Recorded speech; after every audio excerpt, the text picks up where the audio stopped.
Hello అండి. గ్రహణ సమయంలో గర్భిణీ స్త్రీలు బయటికి వెళ్ళకూడదా, ఆహారము నీళ్లు తీసుకోకూడదా అని చాలామందికి డౌట్స్ ఉన్నాయి. వీటిలో ఎంతవరకు వాస్తవం ఉందో తెలుసుకుందాం. I'm doctor Sri Lalitha, gynaecologist, HCC hospital, Mydukur.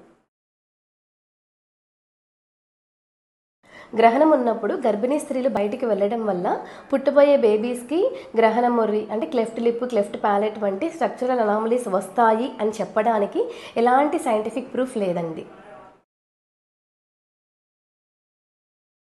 గ్రహణ సమయం అనే కాకుండా ఏ సమయంలో అయినా కానీ ప్రెగ్నెంట్ ఉమెన్స్ ఆహారము నీళ్లు లేకుండా చాలాసేపు ఉండకూడదండి. అలా ఉండడం వల్ల హైపోగ్లైసీమియాకి వెళ్ళిపోయి బేబీ అండ్ మదర్ ఇద్దరి మీద ఎఫెక్ట్ అనేది ఉంటుంది. ముందు రోజుల్లో లైటింగ్ కోసమని పూర్తిగా నేచర్ మీద, సన్, మూన్ మీద డిపెండ్ అయ్యే వాళ్ళమండి. గ్రహణం టైంలో లైటింగ్ అనేది తక్కువ ఉంటుంది కాబట్టి షార్ప్ ఆబ్జెక్ట్స్ అంటే నైఫ్ ఇవన్నీ దూరంగా పెట్టమని చెప్పేవాళ్ళు, ఇంజురీస్ అవుతాయనే ఉద్దేశంతో. కానీ ప్రెజెంట్ మనకు లైట్ సోర్స్ అన్నీ బాగానే ఉన్నాయి కాబట్టి అలాంటిది ఏమీ ఉండదు.